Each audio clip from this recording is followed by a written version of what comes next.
BMW E53 i próba naprawy usterek w lusterku kierowcy.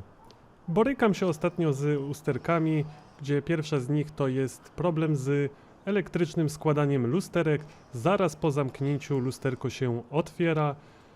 Następną usterką jest uszkodzone szkło fotochromatyczne. Jak może widać, ma ono lekko pomarańczową barwę. Jest to już drugie szkło w mojej historii. Niestety podczas demontażu pierwszego źle się za to zabrałem i teraz całe szkło chodzi bardzo luźno i widać na nim wszelkiego rodzaju wibracje. Pierwszy sprzedawca mnie troszeczkę oszukał, ponieważ przysłał mi właśnie takie uszkodzone szkło, jednak zakupiłem całe lusterko z Anglika na graty i tutaj sobie właśnie przypasowywuję, sprawdzam jak to jest dokładnie zamontowane, żeby nie popełnić znowu tego samego błędu. Korzystając z tego, że mam takie lusterko pod ręką, uczę się jak zdemontować obudowę, tak aby na tej swojej nie wyrządzić za dużych szkód. Obudowa lusterka składa się z dwóch plastikowych części. Pierwsza ta czarna oraz ta w kolorze nadwozia. One są ze sobą w pewien sposób złączone. Już faktyczny demontaż rozpoczynam od boku, następnie przechodzę do dołu. Próbowałem też od góry, jednak dostęp tam jest bardzo ciasny, przez co zdecydowanie lepiej jest właśnie rozpocząć to od boku i od dołu. Warto się wyposażyć w takie plastikowe narzędzie do ściągania. Myślę, że ułatwi sprawę i lepiej tak niż śrubokrętem, bo łatwiej wtedy po prostu uszkodzić ten plastik. Jeszcze próbowałem coś od góry, jednak taka prawda, że w tym momencie jak już dół puścił, to wystarczyło tym delikatnie pomerdać, aby cała obudowa elegancko zeszła. Nim się za to zabrałem, trochę się obawiałem, że te 20-letnie plastiki nie wytrzymają pierwszego takiego demontażu, jednak jeżeli chodzi o tę zewnętrzną obudowę, bardzo sprawnie ona schodzi. Jeżeli mamy wersję z podświetleniem w lusterkach, nie zapominamy o wypięciu wtyczki bądź po prostu podlepieniu tego. Ja demontuję wtyczkę ze względu na to, że po prostu będę jeszcze tutaj bardziej rozbierał to lusterko. Za problemy ze składaniem lusterek zazwyczaj odpowiada mikrostyk chowający się za tą obudową. Ja się tutaj troszeczkę za to źle zabrałem, za bardzo się z tym szarpię. Powinniśmy to pociągnąć w stronę przodu samochodu i to powinno odejść. Jednak ja użyłem trochę za dużo siły, nic całe szczęście nie połamałem. Mikrostyk jest to po prostu przycisk z taką blaszką, która podczas składania lusterka reaguje na wypustki na tej prowadnicy silnika. Zazwyczaj problemem jest to, że ta blaszka odpada. Moim oczom ukazało się tutaj to, że ktoś już wcześniej zaglądał w to miejsce i naprawił problem z odpadającą blaszką, ale tutaj problem był zgoła inny, bo przewody do tego mikrostyku już przegniły i przewód niebieski leżał już zupełnie luźno, a ten żółty to już po prostu na pstryknięcie palcem sam odpadał. Porównanie z lusterkiem zapasowym. Jako ciekawostkę dodam, że ten mikrostyk znajduje się prawdopodobnie tylko z jednej strony pojazdu i w autach z Anglii również jest to lewa strona. Tak więc mam szczęście, bo będę go montował u siebie. Nim się jednak za to zabiorę, to ściągam tę przednią obudowę. Ona jest trzymana na takich kilku ząbkach od góry, od dołu i jednym z boku, bliżej pojazdu. Ja byłem troszeczkę nieostrożny i ten boczny bolec właśnie mi się tutaj lekko naderwał, ale tych bolczyków jest tak dużo i to się na tyle dobrze trzyma, że się nie boję. Samo szkło trzymane jest na takich zapadkach, tak więc musimy je pociągnąć trochę do góry i naszym oczom ukażą się tutaj wtyczki. Dwa luźne przewody od podgrzewania lusterka oraz druga wtyczka z fioletowym przewodem. Ona jest odpowiedzialna za ściemnianie i rozjaśnianie, czyli po prostu działanie fotochromu. Uszkodzone szkło fotochromatyczne charakteryzuje się pomarańczowym zabarwieniem szkła bądź po prostu widocznymi pęcherzykami powietrza między warstwą olejową a szkłem. Uchwyt szkła jest zamontowany na prowadnicach połączonych z silniczkami celem po prostu ustawienia sobie szkła. Posiada ono 5 punktów mocujących, 4 po skrajnych częściach tego plastiku i jedna środkowa, to takie kółeczko. Proces demontażu tego elementu nie należy do najprzyjemniejszych, ponieważ mechanizm ustawiania szkła cały czas pracuje, utrudniając demontaż. Te 4 skrajne punkty trzymane są na wcisk oraz dodatkowo właśnie posiadają taką zapadkę, którą tutaj płaskim śrubokrętem odginam i próbuję wyciągnąć z mechanizmu ustawiania szkła. W całym tym procesie najbardziej problematyczne jest chyba to, że ten środkowy punkt bardzo mocno to trzyma i w pewnym sensie trzeba do tego użyć sporo siły, ale w taki sposób ją przykładać, aby możliwie nie połamać tego plastiku. Wiadomo, ten już idzie do wyrzucenia, no ale lepiej nie uszkodzić nic dodatkowo.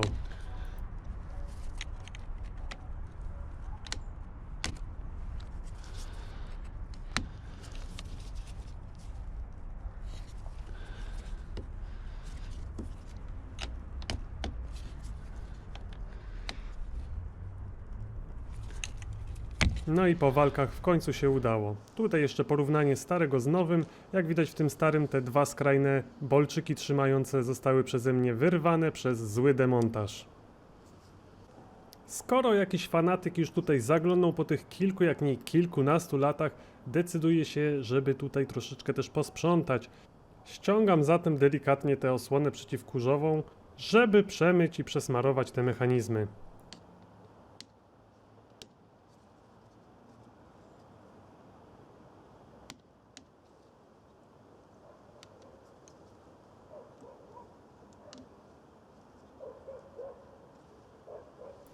Liczę, że dzięki takiemu zabiegowi ten mechanizm posłuży troszeczkę dłużej. Do przeczyszczenia używam penetratora, coś jak WD-40. Całość potem dokładnie wycieram szmatką. Staram się usunąć cały ten kurz, który tam był. Wieloletni, dosyć kleisty.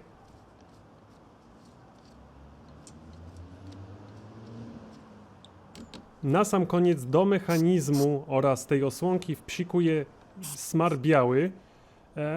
Mam nadzieję, że dzięki temu to będzie pracowało troszeczkę ciszej, sprawniej. No i przede wszystkim, żeby też na mrozach nie przymarzało w żaden sposób.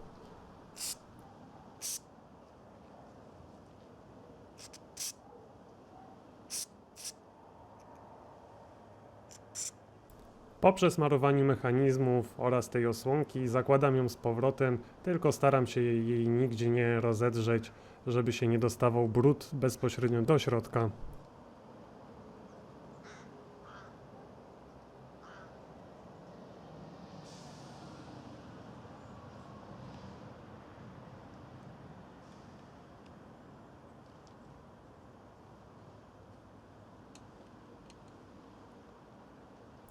Przed montażem uchwytu szkła zwróćmy uwagę, że jest oznaczenie top oznaczające górę, no i trzeba przejść do próby zamontowania tego z powrotem, która tak samo jak i demontaż nie należy do najprzyjemniejszych czynności.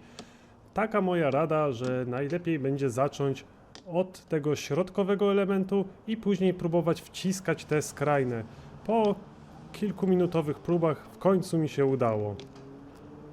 Wiszące końcówki od podgrzewania lusterek oraz wtyczkę szkła fotochromatycznego traktuję kontakt sprayem. Za każdym razem jak coś odpinam, staram się to potem przeczyścić. Największym problemem tych szkieł fotochromatycznych jest ich dostępność i cena. Niestety żadne zamienniki nie są dostępne, przynajmniej mi o tym nie wiadomo, a zakup takiego w autoryzowanym serwisie to wydatek rzędu 2000 zł, gdzie się dowiedziałem, że po zniżkach byłoby to kwota około 1600. Dla mnie jednak to jest cena zbyt wygórowana. Kupując część używaną również trzeba się przygotować na wydatek rzędu kilkuset złotych. W moim przypadku udało się za około 300 zł dorwać całe lusterko, co było nieraz taką samą ceną jak niektórzy sprzedają samo to szkło. Ale wracając do montażu, do tego nowego szkła podpinam ogrzewanie oraz wtyczkę fotochromatyczną, układam ją również w specjalnym uchwycie na szkle, no i samo szkło od góry dociskam w dół i siedzi elegancko. Jeszcze szybki test, czy na pewno wszystkie mechanizmy ustawiania działają, ale zdaje się, że wszystko jest sprawne. Miałem w planach ratować ten odpadnięty mikrostyk jednak rzeczy do lutowania miałem w innym miejscu, stąd też lusterko złożyłem i konieczne było jego rozkładanie ponowne. Ostatecznie i tak sprzęt do lutowania mi się nie przydał, bo w naprawie będę używał termokurczek zawierających w sobie cynę.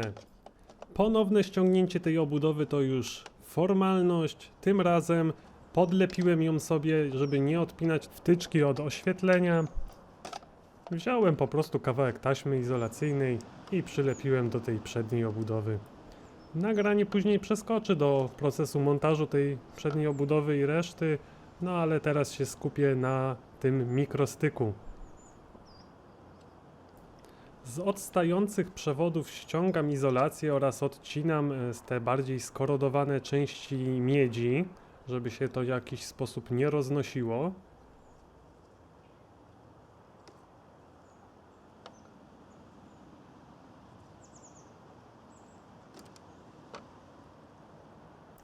Z lusterka na części odcinam cały ten mikrostyk z możliwie jak najdłuższym kawałkiem przewodu, a później go też obieram z izolacji, tak aby mieć gołą miedź na wierzchu.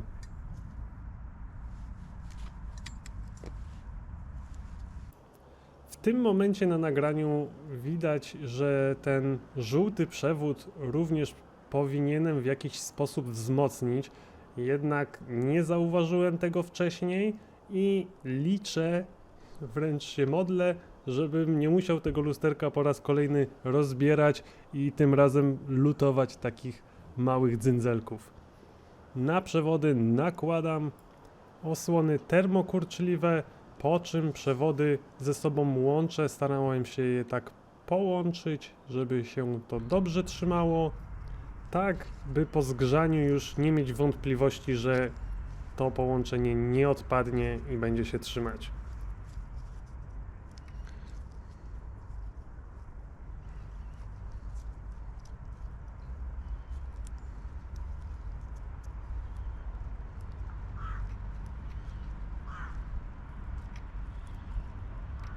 Po luźnym złączeniu przewodów nasuwam delikatnie osłonkę, a następnie ogrzewam ją zapalniczką. Tylko staram się to robić na tyle delikatnie, żeby jej nie przepalić, tylko żeby się obkurczyła na przewodzie i aby ta cyna też się możliwie rozpuściła i związała z tymi połączonymi przewodami.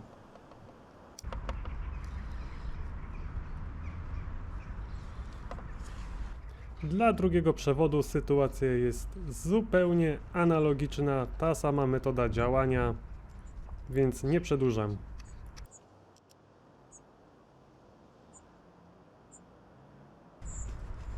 Jeszcze dla pewności kilka machnięć zapalniczką i układam mikrostyk tak na roboczo, żeby sprawdzić, czy wszystko działa. Przy otwartym lusterku mikrostyk jest niewciśnięty, podczas zamykania jest wciśnięty, niewciśnięty i z powrotem wciśnięty. W pozycji zamkniętej jest wciśnięty. I przy otwieraniu jest to odwrotna kolejność, gdzie w otwartym lusterku zostaje w pozycji niewciśniętej.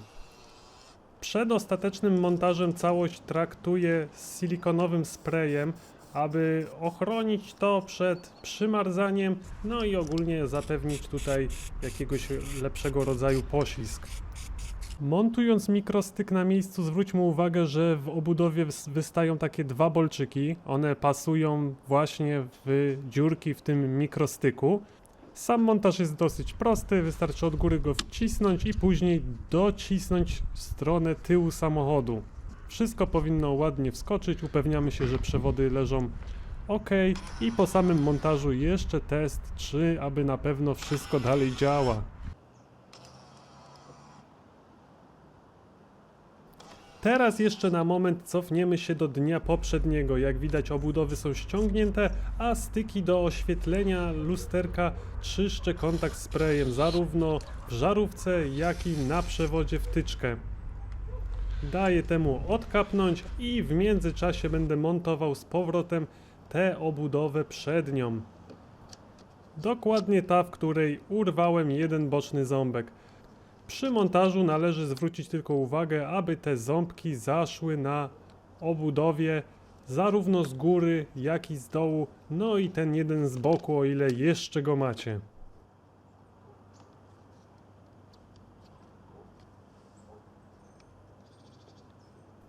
Jeden z ostatnich kroków to już podpięcie z powrotem żarówki oświetlenia, no i zamontowanie tej obudowy. Podobnie jak z demontażem, jej montaż również nie należy do najbardziej skomplikowanych. Warto zwrócić uwagę, aby od tej strony pojazdu dobrze trafić tym zagięciem, a później tak naprawdę tylko docisnąć do tej przedniej obudowy i usłyszymy charakterystyczne kliknięcie i wszystko będzie zmontowane. Zostaje nam tylko wyczyścić z odcisków palców lub pozostałości jakiegoś smaru, no i sprawdzić, czy wszystko działa. W niedalekiej przyszłości chciałbym rozebrać to dodatkowe lusterko z Anglika, które posiadam, tak aby zobaczyć, jak reszta mechanizmów jest tam zmontowana. Przy okazji zbadać problem luźnego lusterka na tym trzpieniu, gdzie jest silnik elektryczny. Mam nadzieję, że cały proces uda mi się również nagrać. Wszakże następny film będzie prawdopodobnie dotyczył Webasto oraz Telestart. Tymczasem dziękuję za oglądanie, zapraszam do komentowania i do zobaczenia.